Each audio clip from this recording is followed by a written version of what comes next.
Hi, welcome to the Israel First television program with myself, Martin Blackham. One of the exciting things to be in Israel, one of the amazing things is that we have the opportunity to bring you, our lovely viewers at home, guests and spokespeople into the studio. And today we have the spokesperson from Ofra, Aaron Lipkin. Great to have you with us. Thank you so much for coming across into the studio today. Aaron Lipkin is the community spokesperson for Ofra. He's the CEO of Lipkin Tours. He was raised and born in Jerusalem. And he's also the founder of the Heartland Institute, which we'll be talking about today as well, whose main goal is to restore the biblical forests to the barren heartland. He lectures on biblical archaeology, the importance of Judea and Samaria, and promoting Jewish-Christian relations. And he's been featured in Israel National News, the Times of Israel, Haaretz News, and Breaking Israel News. And you're going to want to tell your friends about this because it's going to be a very important program looking at the biblical heartland. Sometimes, people forget that all the Bible sites are on all situated in the biblical heartland. There's Shiloh and Hebron and Jerusalem and all these places. So we're going to be talking about that. So first of all, thank you so much for coming in. Thank you for having me. Great, and bringing resources for us and for our viewers, which you're going to learn about later in the program. Tell us about Ofra now. Tell us, because you were born in Jerusalem. Why would you move from Jerusalem? Some would say out into the sticks, out into the countryside, or out into the mountains of Israel. Why did you decide to move yourself out to Ofra? As you mentioned, I was born and raised in Jerusalem. I was a city boy, and I lived in apartments all my life.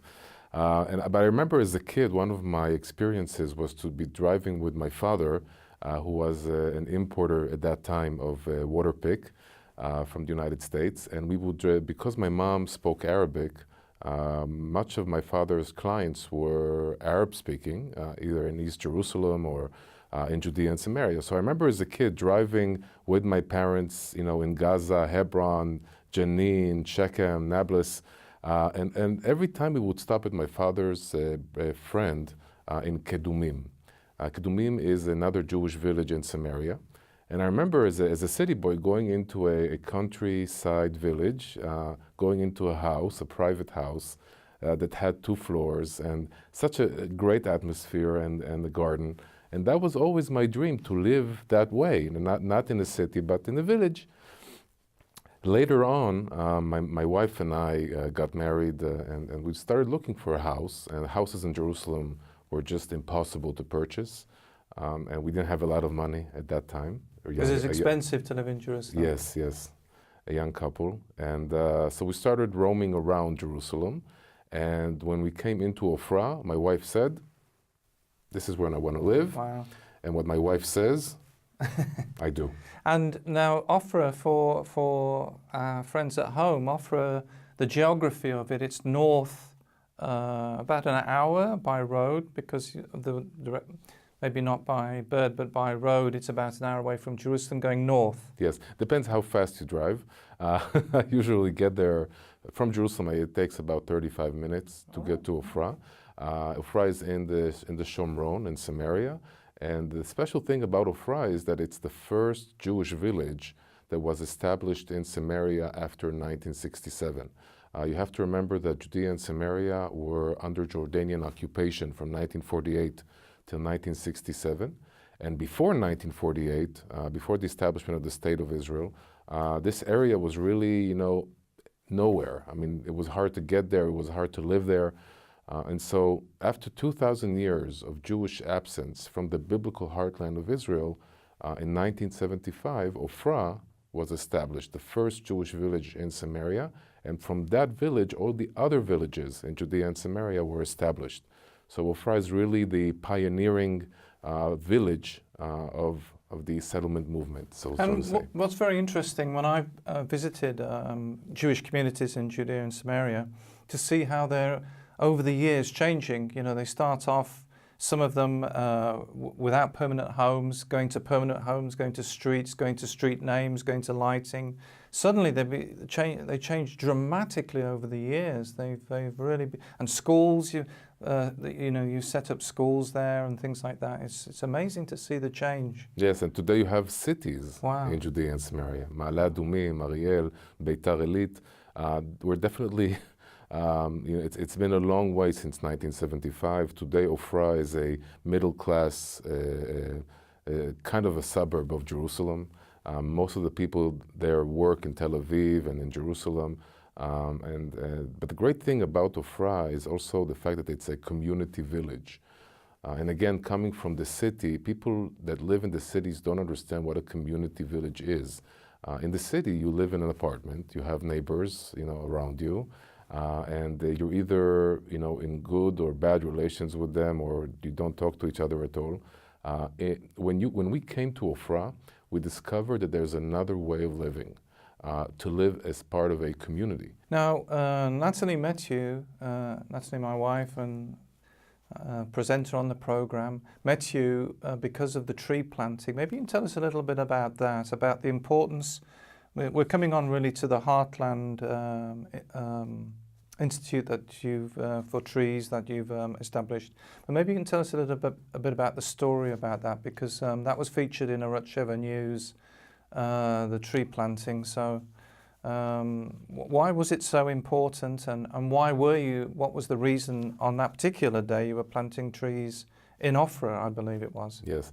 Well, I think that it all starts with the fact that I've been living in Ofra in the Shomron for already almost 20 years, and I fell in love with my community, with my home, with the mountains around me.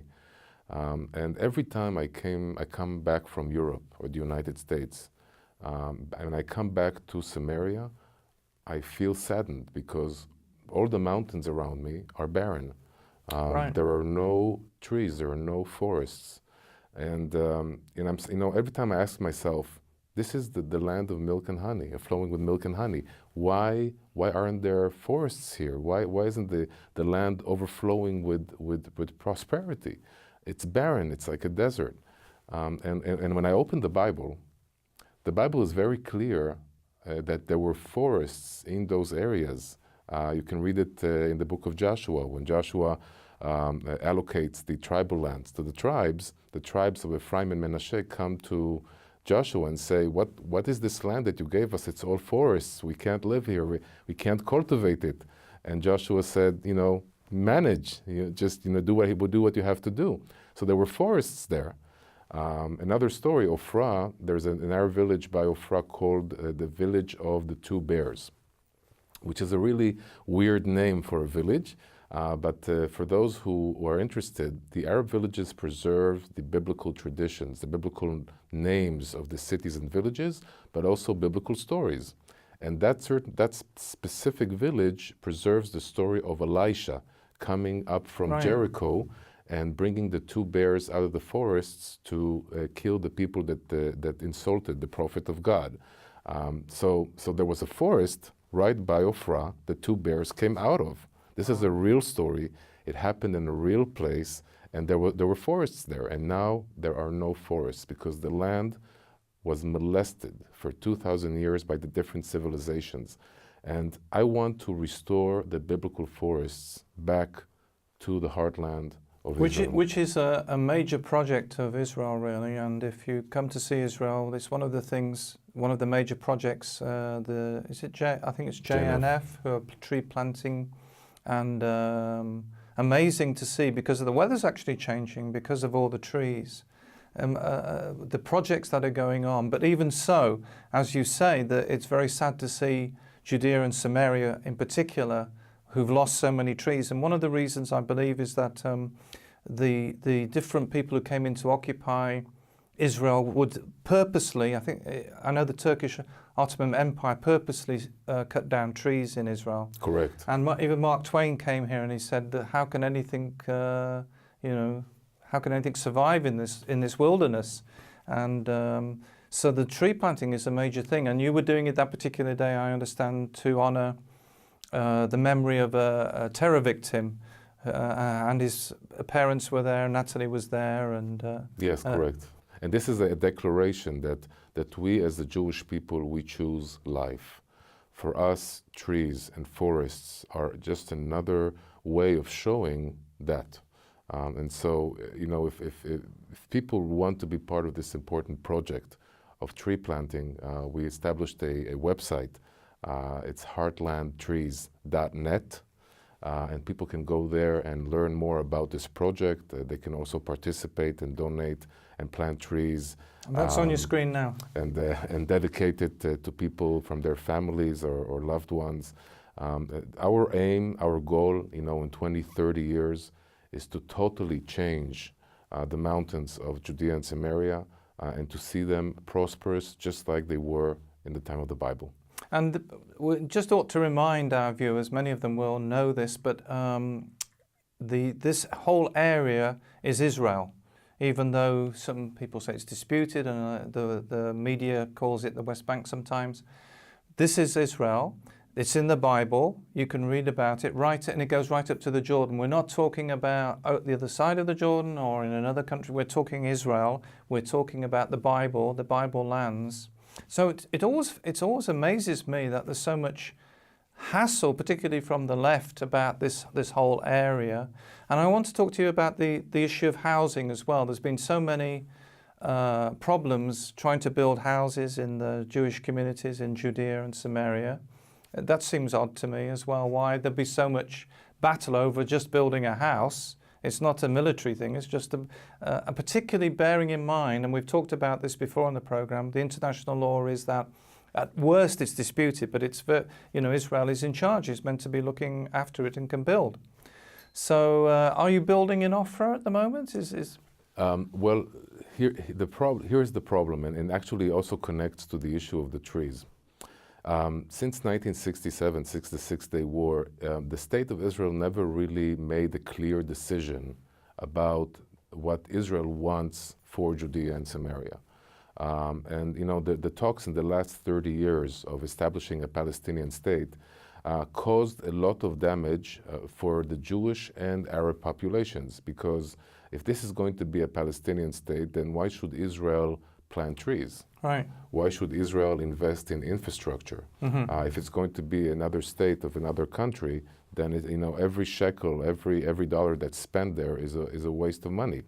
And so this area, this gray area, this hesitation of the state of Israel caused a lot of problems for both populations. Since the Oslo agreements, and especially during the time of the Obama administration, there was a total freeze of construction in Judea and Samaria. Our village basically hasn't changed a lot since the year 2000, the time that my wife and I moved to Ofra. Mm-hmm. And today, after 20 years, we have 5 children. And our children are saying, Dad, Mom, we want to live here with you. It's a great place to live in. But we don't have any houses to live in because everything is populated.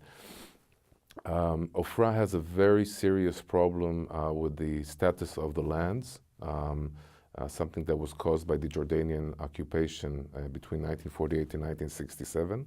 And the problem is that we as residents of Samaria are constantly voting for the implementation of the right-wing ideology, which eventually calls for the unification of Judea and Samaria with Israel.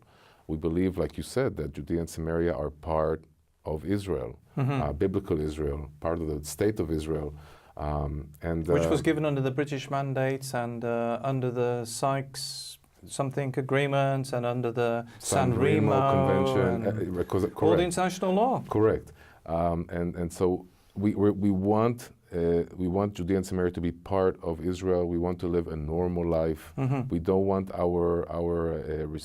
the responsible person to be the commander of the army. We want it to be the prime minister of Israel, the government of Israel. And only when that will happen and things will become normal in our area, will we be able to do construction. Both populations, the Arab and Jewish population, are suffering from this hesitation.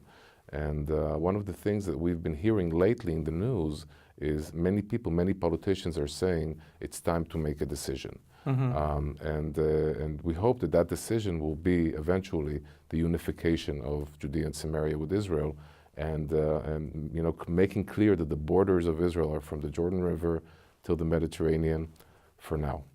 This is the land of the Bible, and one of the interesting things is if you put on your hat of the tour company and the tour guide, is the issue of Christians visiting Israel, and many of you will be interested in coming to Judea and Samaria. Why is it that a lot of them don't visit Judea and Samaria, and what are they missing by not coming to Judea and Samaria? This is actually one of the things that really bother me. You know, I meet a lot of Christian friends, both outside of Israel and in Israel. And when we talk about touring Israel and visiting Israel, I ask them, have you ever visited Bethel, the site of Jacob's dream of the ladder? Have you ever visited Shiloh, where the tabernacle stood for 400 years?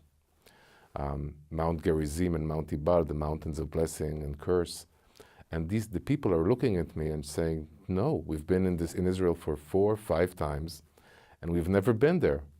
And this cries out. I mean, how is it possible that people that are Bible believers, that are God-fearers, that want to connect to God, to the Bible, to the Scriptures, come to the Bible, the land of the Bible, and don't go to the biblical heartland where all these stories happened? This is a big, I would say, big crisis for me. And I've been trying to change that for the past 9 years.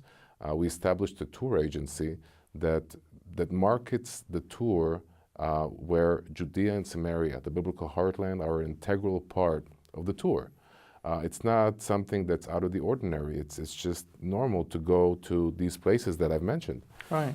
I mean, like Hebron is a good example, because, you know, what fascinates me at Hebron is the Tomb of the Patriarchs. You're seeing, we can't see obviously the temple, but we can see a building from the same era.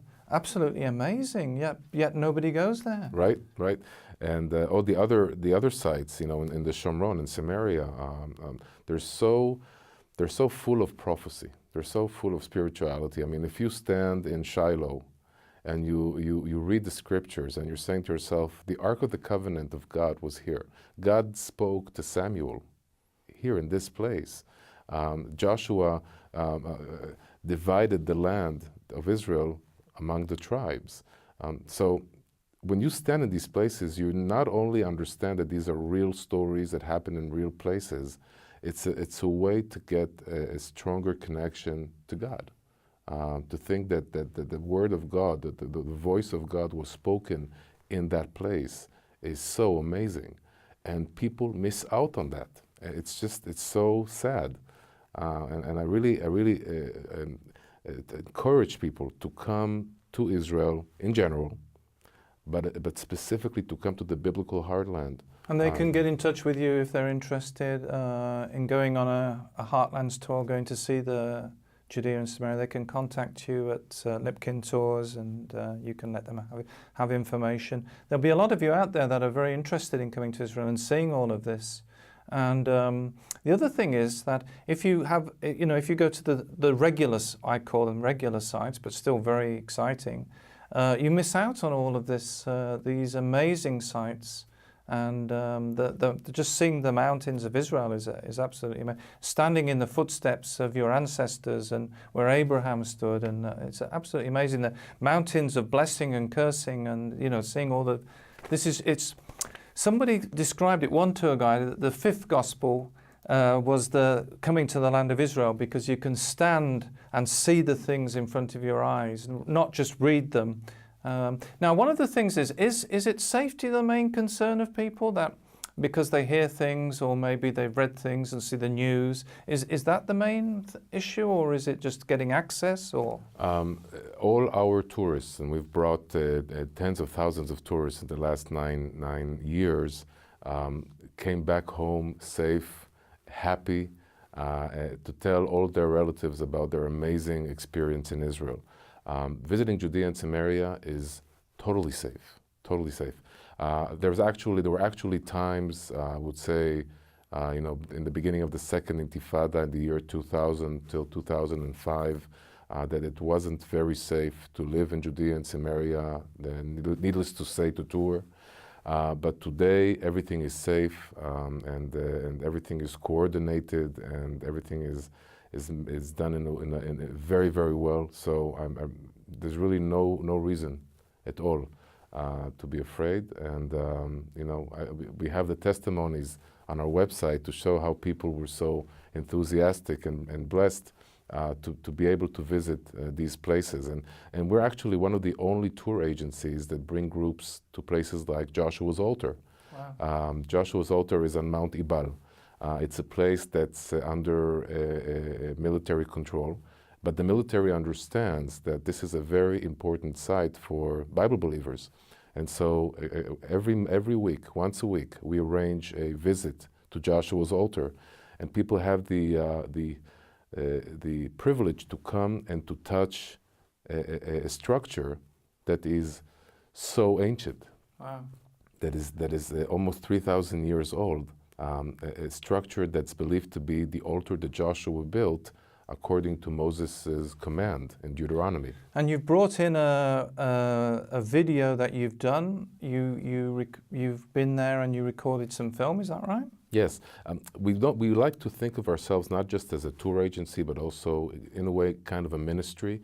Unfortunately, the universities and the schools all over the world teach that the Bible is a fairy tale, that the stories there never really happened, that there's no true archaeological evidence to prove the stories in the Bible. And I want to say that I met a very, very dear professor of archaeology, Professor Adam Zartal from the Haifa University. And I found a secular, left-wing archaeologist that never believed that he was going to find any archaeological evidence that would prove the Bible, but the reality proved him wrong. He actually found evidence he found Joshua's Altar, and we made a DVD that's called The Divine Choice. Now people are you're going to want to get this. How can they get that? They can visit hiddenisrael.net, and both the DVDs visiting these important sites, Bethel, Shiloh, the Footsteps of God, the Gilgal, and Joshua's Altar are there. We've also asked Professor Zartal to be able to promote his books, the books that he wrote. So this is the book A Nation Born, which describes the discovery of Joshua's Altar, and it's written in a way that shows how it really changed the world of biblical archaeology, and how it changed Professor Adam Zartal himself to become someone who believes in the veracity of the Bible. He describes in his book, the day after he understood that this is Joshua's Altar, that he says, do you understand what this means? This means that Joshua existed, that Moses existed, that the Exodus happened. So this is a very, very important book. And it's on our website, and it's very brave for someone to come out, because in that profession, if you say that you believe the Bible, they put you to one side. Correct. Because they think you're not open-minded and that you're just not going to accept. Correct. He was very brave to come out. He was very brave, and he paid a very dear price, because I still remember, he's a very happy person. But there was sadness in his eyes always, because he understood that the academic world is not an objective world. It is a world that has an agenda. And unfortunately, most of the academic world, the agenda is that God doesn't exist, that there's no such thing as the veracity of the Bible. It's all a fairy tale. And when he tried to prove that they're wrong, he was just ignored. So this is the second book, another discovery that he made that's connected to the book of Judges, the story of Deborah and Barak. Mentioned there the war between the Canaanites and the Israelites, and he found a city that belonged to the Canaanites, to the nations of the sea. So this is this book, Sisera's Secret. And both books and DVDs are on our website, hiddenisrael.net. Wow, wow. And that's on your screen as well. So the archaeological, so you're, as well as doing the tours, you're also involved with the archaeology side of Israel. And are there discoveries all the time, or what's happening with archaeology in Judea and Samaria? This is very interesting. The more time passes, the more there are archaeological discoveries that prove the veracity of the Bible. And you know, there's always discoveries in Jerusalem. You know, they find these signatures with names of important people that are mentioned in the Bible. But my personal interest is the time of the entrance to the land, the time of the book of Joshua, Judges, and Samuel. That is a time that I really connect to, because I believe that it was a time of innocence. It was a time of a will to be connected to God in a very pure way. And I believe that one of the most amazing archaeological discoveries that Professor Zertal made were the footprints, the Israelite footprints in the Jordan Valley and in Samaria.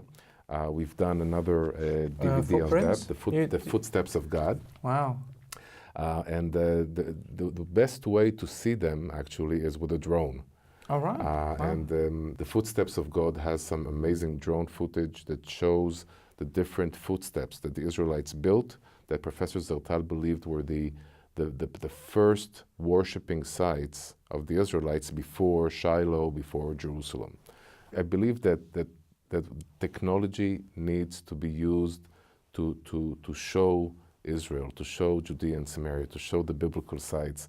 And I, you know, it's not very modest to say, but I think I did a good job with the drone. Thank you so much, Aaron, coming in, and that's been so interesting to learn about Judea and Samaria and Ofra and the Heartland and the videos that you've done. And don't forget, you can go to Aaron's websites and find out any further information. If you'd like to email us, we love to receive your emails. Email us at info@israelfirst.org. Visit the website www.israelfirst.org. And remember, we're the program that looks at the land, the people, and the language.